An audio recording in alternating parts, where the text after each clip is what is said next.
नमस्कार, जय हिंद। मैं मोहन पाठक और आज बात करेंगे जस्टिस वर्मा के घर मिले वो नोट, जिन नोटों का सच आपको जानना चाहिए।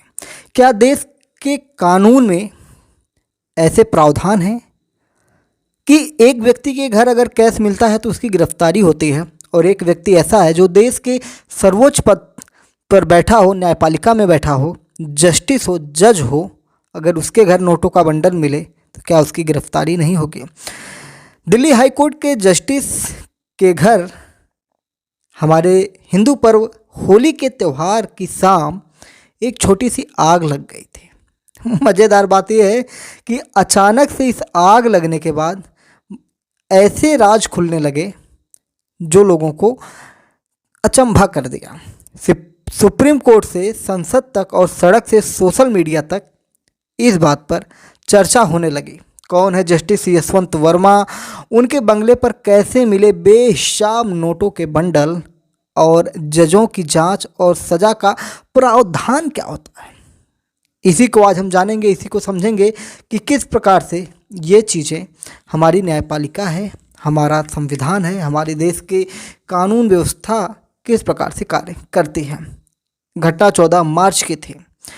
रात के करीब 11 बज रहे थे और हमारे दिल्ली के हाई कोर्ट के जस्टिस यशवंत वर्मा के दिल्ली स्थित सरकारी बंगले में आग लग जाती है। आग लगने के बाद तो मज़ा ही आ गया। जस्टिस वर्मा घर पर नहीं थे तो उनके जो परिवार वाले थे उन्होंने फायर ब्रिगेड को फ़ोन कर दिया। फिर तो और भी मज़ा आया। साथ ही साथ उन्होंने पुलिस वालों को भी फ़ोन कर दिया। बंगले के स्टोर रूम में आग लगी थी। यह आग छोटी थी।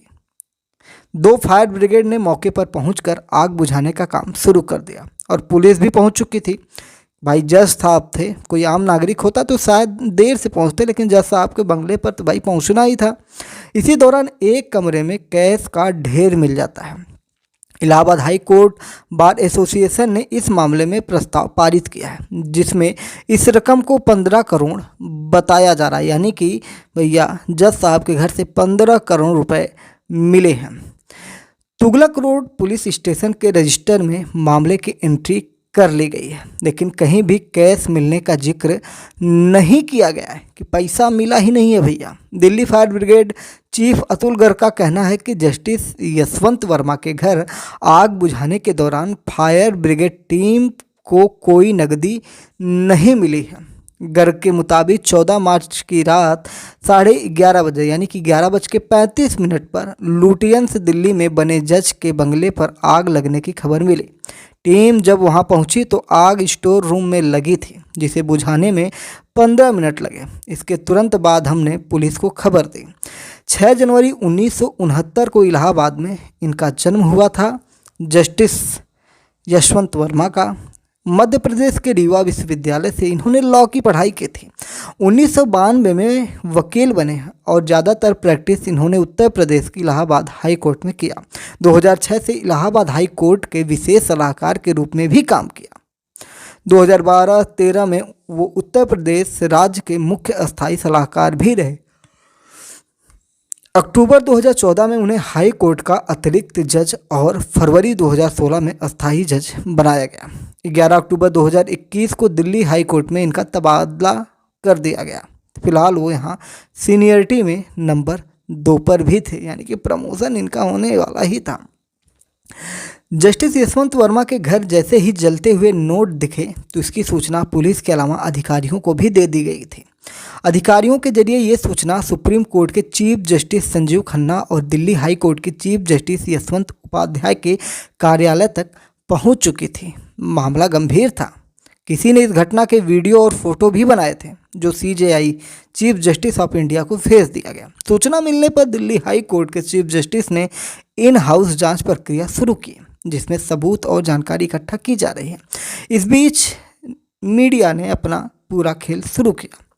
मीडिया में खबर आई और पूरे देश में फैल गई, और फिर उसके बाद पक्ष और विपक्ष दोनों के बयान आने शुरू हुए। कांग्रेस सांसद जयराम रमेश ने इस मुद्दे को सदन में भी उठा दिया।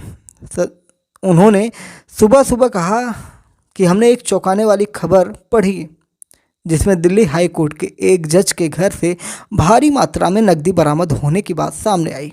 उन्होंने चेयरमैन से अनुरोध किया कि न्यायिक जवाबदेही बढ़ाने के लिए सरकार को दिशा निर्देश दिए जाएं। राज्यसभा के चेयरमैन और उपराष्ट्रपति जगदीप धनखड़ ने इस पर जवाब देते हुए कहा कि सिस्टम में पारदर्शिता और जवाबदेही जरूरी है और वह इस मुद्दे पर एक स्ट्रक्चर डिस्कशन करवाएंगे। इस बीच दिल्ली हाई कोर्ट के चीफ जस्टिस ने 21 मार्च को अपनी जांच रिपोर्ट भारत के मुख्य न्यायाधीश को सौंप दी। रिपोर्ट की जांच के बाद आवश्यक कार्रवाई के लिए आगे की प्रक्रिया की जाएगी। 20 मार्च को chief justice of India Sanjeev Khanna ने 5 सदस्यीय कॉलेजियम बैठक बुलाई। इसमें सीजेआई समेत सभी 4 जजों ने इस मामले पर अपनी राय दी। कॉलेजियम ने जस्टिस यशवंत वर्मा को वापस इलाहाबाद हाई कोर्ट ट्रांसफ़र करने का प्रस्ताव बनाया। दिल्ली और इलाहाबाद हाई कोर्ट के चीफ जस्टिस और जस्टिस वर्मा को पत्र लिखकर जवाब मांगे गए हैं। इसके बाद कॉलेजियम उनके ट्रांसफ़र का प्रस्ताव पारित करेगा। 21 मार्च को सुप्रीम कोर्ट ने प्रेस रिलीज जारी कर साफ किया है कि कॉलेजियम में जस्टिस वर्मा के ट्रांसफ़र का प्रस्ताव और उनके बंगले से मिले केस मामले में इन हाउस जांच प्रोसीजर अलग अलग बातें हैं। इनका एक दूसरे से संबंध नहीं है। कॉलेजियम सिस्टम वह तरीका है जिसके जरिए सुप्रीम कोर्ट और हाई कोर्ट के जजों की नियुक्ति या ट्रांसफ़र होता है। यह सिस्टम संविधान या संसद के बनाए गए किसी कानून से नहीं आया है, बल्कि सुप्रीम कोर्ट के 3 बड़े फैसलों के जरिए धीरे धीरे विकसित हुआ। सुप्रीम कोर्ट के कॉलेजियम की 3 बड़ी जिम्मेदारियां हैं। इसमें नियुक्ति होता है, तबादला होता है और प्रमोशन होता है। नियुक्ति सुप्रीम कोर्ट और हाई कोर्ट के जजों की नियुक्ति की सिफारिश करना ये होता है, जो हमारे सुप्रीम कोर्ट के 3 बड़े फैसलों के जरिए धीरे धीरे विकसित हुआ। सुप्रीम कोर्ट के कॉलेजियम की 3 बड़ी जो जिम्मेदारियां हैं उनमें नियुक्ति महत्वपूर्ण है। फिर तबादला, हाई कोर्ट के जजों का एक राज्य से दूसरे राज्य में तबादला करना। प्रमोशन, हाई कोर्ट के जजों को सुप्रीम कोर्ट में प्रमोट करने के लिए सिफारिश करना भी इनका काम होता है। कॉलेजियम के बारे में संवैधानिक प्रावधान नहीं है और यह व्यवस्था सुप्रीम कोर्ट के न्यायिक फैसले से बनी है। कॉलेजियम की अनुशंसा से ही जस्टिस वर्मा का ट्रांसफ़र हो सकता है और इन हाउस कमेटी मामले की जांच कर सकती है।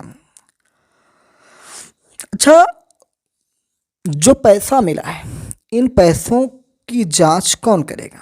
तो सुप्रीम कोर्ट के सीनियर एडवोकेट आशीष पांडे का कहना है, कॉलेजियम का मुख्य काम जजों की नियुक्ति और ट्रांसफ़र करना है। यह कोई डिसिप्लिनरी या जांच निकाय नहीं है, लेकिन सुप्रीम कोर्ट और हाई कोर्ट के जजों के खिलाफ कार्रवाई के लिए सुप्रीम कोर्ट की एक आंतरिक जांच कमेटी यानी कि इन हाउस प्रोसीजर है।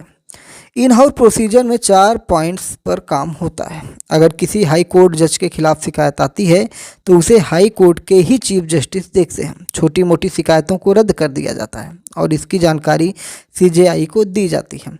अगर शिकायत सीधे सीजेआई को मिलती है तो वह हाई कोर्ट के चीफ जस्टिस और जज से राय लेते हैं।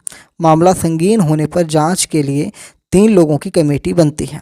हाई कोर्ट के चीफ जस्टिस पर आरोप लगने पर सीजेआई उनसे जवाब मांगते हैं। ज़रूरत पड़ने पर 3 सदस्यों की कमेटी बनती है। सुप्रीम कोर्ट के जज पर आरोप होने कमेटी में 3 सुप्रीम कोर्ट के जज होते हैं। सीजेआई के खिलाफ शिकायत के लिए इस प्रक्रिया में कोई अलग नियम नहीं है। सुप्रीम कोर्ट के वकील विराग गुप्ता हैं। उन्होंने मीडिया में कुछ बातें बताई, कुछ अनुच्छेदों का वर्णन किया। उस अनुच्छेदों को हम यहाँ पे आपके साथ कोट करना चाहते हैं, बताना चाहते हैं। संविधान के अनुच्छेद 124(4) में सुप्रीम कोर्ट के जजों और 217(1)(b) में हाई कोर्ट के जज के महाभियोग की प्रक्रिया से हटाने का प्रावधान दिया गया। आईपीसी की धारा 77 और नए बीएनएस यानी कि भारतीय न्याय संहिता कानून की धारा 15 के अनुसार हाई कोर्ट या सुप्रीम कोर्ट के जजों की आधिकारिक कामों के मामले में आपराधिक मामला दर्ज नहीं हो सकता। दोषी पाए जाने पर किसी भी जज को सज़ा मिल सकती है, लेकिन यह जेल भेजे जाने या जुर्माना लगाने जैसा नहीं होती। या फिर ऐसा भी कह सकते हैं कि आम आदमी को दी जाने वाली सज़ा नहीं होती। भारत के कानून के बेसिक स्ट्रक्चर में सेपरेशन ऑफ पावर एक एसेंशियल इंग्रेडिएंट है। इस वजह से जज को सज़ा देने के 2 तरीके हो सकते हैं, या तो वो इस्तीफ़ा दे दें या महाभियोग हो जाए, यानी कि उनको बस पद से हटा दिया जाएगा। भारत में किसी भी सुप्रीम कोर्ट या हाई कोर्ट के जस्टिस को हटाने की एक तय प्रक्रिया है। 1999 में सुप्रीम कोर्ट के कुछ गाइडलाइंस तय किए गए थे, जिनके मुताबिक सबसे पहले सुप्रीम कोर्ट के चीफ जस्टिस संबंधित जज से जवाब मांगते हैं। जवाब संतोषजनक नहीं होने पर एक इंटरनल जांच कमेटी बनाई जाती है, जिसमें एक सुप्रीम कोर्ट जज और 2 हाई कोर्ट के चीफ जस्टिस होते हैं। अगर जांच में जज दोषी पाए जाते हैं तो सीजेआई उन्हें इस्तीफ़ा देने के लिए कह सकते हैं। अगर जज इस्तीफ़ा देने से इनकार करते हैं तो सीजेआई सरकार को उनके खिलाफ महाभियोग चलाने की सिफारिश कर सकते हैं। भारत के राष्ट्रपति और प्रधानमंत्री को इसकी सूचना दी जाती है, जिससे संसद में महाभियोग की प्रक्रिया शुरू हो सके। महाभियोग प्रस्ताव को राज्यसभा के सभापति या लोकसभा स्पीकर के सामने पेश किया जाता है। सभापति या स्पीकर प्रस्ताव की प्रारंभिक जांच के लिए जांच समिति का गठन करते हैं।